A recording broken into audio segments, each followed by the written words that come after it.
a family comedy છે. ગીતા, જો કે આવી વાત પર છે ને બહુ અભિમાન ન રખાય, પણ ઠીક છે, તમારે દિશાની મદદ ન લેવી હોય તો કાઈ નહીં. એલી મૂર્ખી, જરાક તો ભેજું વાપર. આ દિશાનો જ મોબાઈલ આપણે સેફમાં મૂકવાનો, એ બેંકમાં જ્યાં એની બેનપણી કામ કરતી હોય. તારું ભેજું તો હલાય જરાક. હવે બીજે ક્યાં સંતાડવા હોય કાઈ સૂઝતું જ નથી. પણ એ પછી આવા જાકુબીના ધંધા કોઈ દી જિંદગીમાં કર્યા નથી ને, એટલે મારું હારું કાંઈ સમજાતું નથી કે આને ક્યાં હંતાડવો. અરે પણ પપ્પા, મોબાઈલ ને જલ્દી છુપાડવો પડશે, ક્યાંય પેલી દિશા અહીંયા આવી ના જાય. ઓહ, પાછી ઓલી દિશા તો પોતાના ફોન પર ફોન કરતી હશે અને ઘંટી સાંભળતા અહીંયા આવી જશે. પપ્પા, મમ્મી, જીજુ કે એટલા મૂર્ખ છે કે ફોન ચાલુ રાખીને આપે કે પેલી ઘંટી સાંભળતા સાંભળતા દિશા અહીંયા આવી જાય? ચોક્કસ જીજુએ ફોન સ્વિચ ઓફ કરીને મૂક્યો હશે, જોઈ લો. ઓહો, તો આ સ્વિચ ઓફ થયેલો ફોન હોય એ તો ઓલી ટીટ માકડી કોઈ કાળે ન ગોતી શકે. હું નાકની વ્યાધિ કરતો તો ખિસ્સામાં જ મેલી દેવા દે. આપણે ખોટે હેરાન થઈ ગયા કે ફોન ક્યાં મૂકશું. મારો આવી ગઈ ટીટ માકડી. મને ખબર છે ફોન અહીંયા જ છે.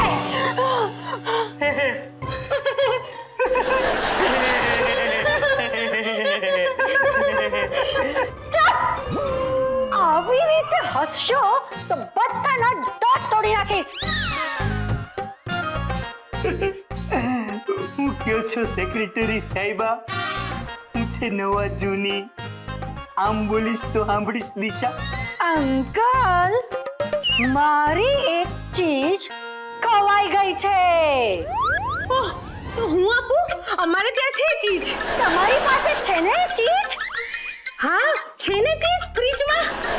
ચકુડા, જા 2 ટુકડા ચીઝના લઈ આવો દિશા માટે. કેટલી જોઈએ તને ચીજ? અરે, હું ચીઝની નહીં, ચીજની વાત કરું છું. ચીજ એટલે કે વસ્તુ ખવાઈ ગઈ છે મારી. કઈ વસ્તુ? હું જે વસ્તુ શોધું છું ને એ અહીંયા જ છે.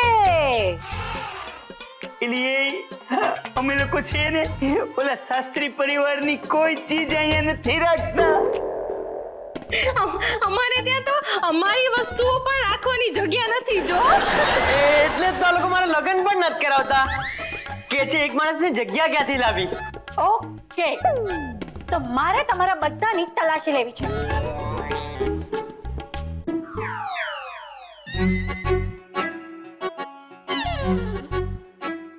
દિશાએ ઘરના ખૂણામાં એનો મોબાઈલ શોધી જોયો. અરે અમારું આખું કબાટ વેર વિખેર કરી નાખ્યું છે, બધા કપડા બહાર ફેંકી દીધા છે એને. પાર્થ!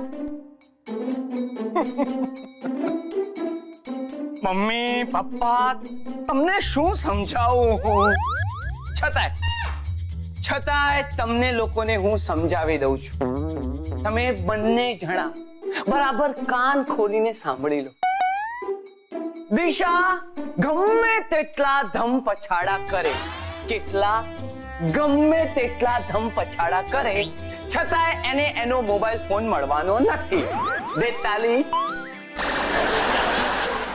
ફોન પપ્પાના કબજામાં છે. જે પ્રમાણે દેશની રક્ષા પપ્પાએ જાનની બાજી લગાડીને કરી હતી, એમ જ ફોનની રક્ષા પણ જાનના જોખમે કરશે. બેટા, આટલી બધી વીરતા દેખાડવાની કદાચ જરૂર નહીં પડે. પપ્પા, ચારુનો કહેવાનો મતલબ છે કે મોબાઈલ ફોન સંપૂર્ણ સુરક્ષિત હાથોમાં છે. મને તો બેધારી ચિંતા થાય છે. બે ધારી એટલે 2 વાર ધારવું પડશે એની ચિંતા થાય? ના, એવી ચિંતા કે જેની ધાર બંને બાજુએ છે. ઓહો, અત્યારે આપણે વ્યાકરણની ચર્ચા કરી રહ્યા છીએ કે ચિંતાની? ફોનની ના, દિશાની. શું? દિશાની? મમ્મી, તું દિશાને શું કામ ચિંતા કરે છે? આ દિશા છે ને મોબાઈલ માટે ખૂબ પોઝેસિવ થઈ ગઈ છે, એટલે થોડા દિવસ આ મોબાઈલ થી દૂર રહેને ખૂબ જરૂરી છે. હા, પણ જો આ છોકરીને ફોન મળી જશે ને તો પાછી એ આખો દિવસ ફોનમાં પડી રહેશે એ ચિંતા.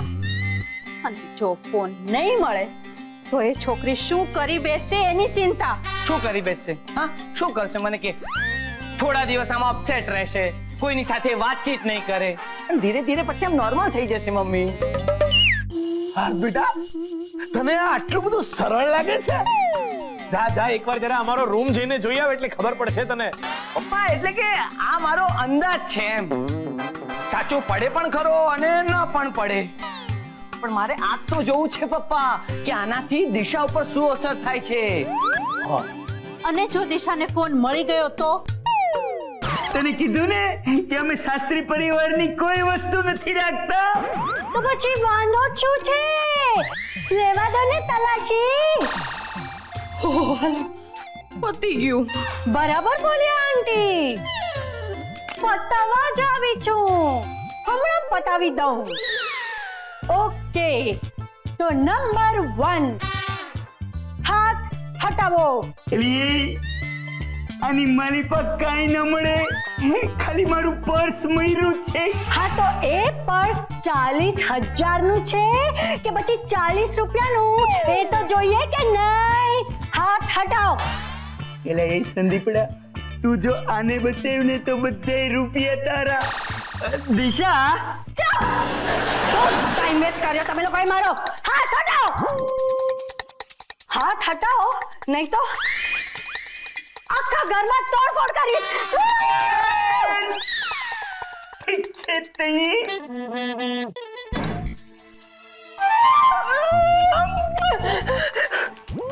તો હવે તમે લોકોએ ચોરી કરવાનું પણ કામ શરૂ કરી દીધું. અરે એ ટીટ મકડી, એક વાત અમારી ફોડ પાડીને તને કહી દઉં છું કે અમે કાંઈ ચોરી બોરી કરી નથી હો. આ ફોન છે ને તારો હગ્ગો ભાઈ પાર્થ આવીને મારા હાથમાં મેલીને ગયો છે. પાર્થ, પણ દિશા, ફોન તો સ્વિચ ઓફ હતો, તો તને કઈ રીતે ખબર પડી કે ફોન અહીંયા છે? સંદીપ, તારા જેવો 10 રૂપિયા 50 પૈસાનો ફોન નથી મારો.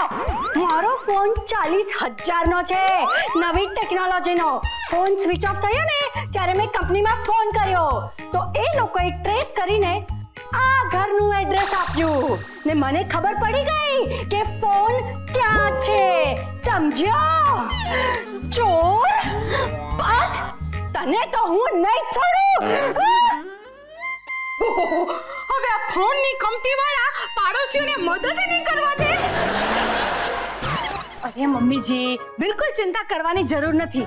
દેશના લશ્કરીઓ પાસે ગુપ્ત દસ્તાવેજ એકદમ કાળજીથી સચવાઈ જાય છે, અને આ તો મામૂલી ફોનની વાત છે. યસ ચારુ, મોબાઈલ ફોન કોઈ પણ કાળે નહીં મળે.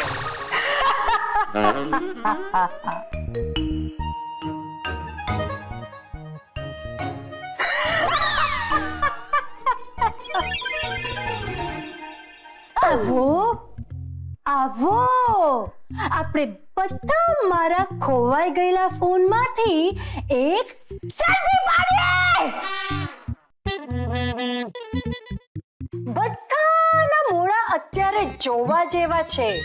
બહુ મસ્ત ફોટો આવશે, હે ને? મેં કહ્યું તું ને કે મળી જશે ફોન, કે કાડોળો મુકાઈ ગયો છે. કહ્યું તું ને મેં. કેમ? ફોન ક્યાંય આડો અવળો નથી મુકાઈ ગયો, પણ કોઈ કે આડી અવળી અક્કલ વાપરીને ફોન ક્યાંક છુપાવ્યો હતો. છુપાવ્યો હતો? આ ફોનમાં છુપાવવા જેવું શું છે? અરે આ ફોન તો ગર્વ લેવા જેવો છે અને પ્રદર્શનમાં મૂકવા લાયક છે. તારે આમ અમારી સામે ખુન્નસથી જોવાની જરૂર નથી. હા, ચારુ, દિશા ખુન્નસથી નથી જોઈ રહી, દુઃખથી જોઈ રહી છે. ના પાર્થ, હું દુખતી નહીં પણ ખુન્નસથી જ જોઉં છું. ચારુ અને દિશાના વિચારો કેટલા મળતા આવે છે નહીં? બાય ધ વે, મને મારો ફોન ચારુના પપ્પા પાસેથી મળ્યો છે. કમાલ છે. ત્યાં કેવી રીતે પહોંચી ગયો? હા, મારા પિયરમાંથી અહીંયા કોઈ આવ્યું જ નથી. તો પછી મારો ફોન ત્યાં કેવી રીતે પહોંચી ગયો? મારા ફોનને પગ તો છે જ નહીં કે જાતે ચાલીને જાય નહીં.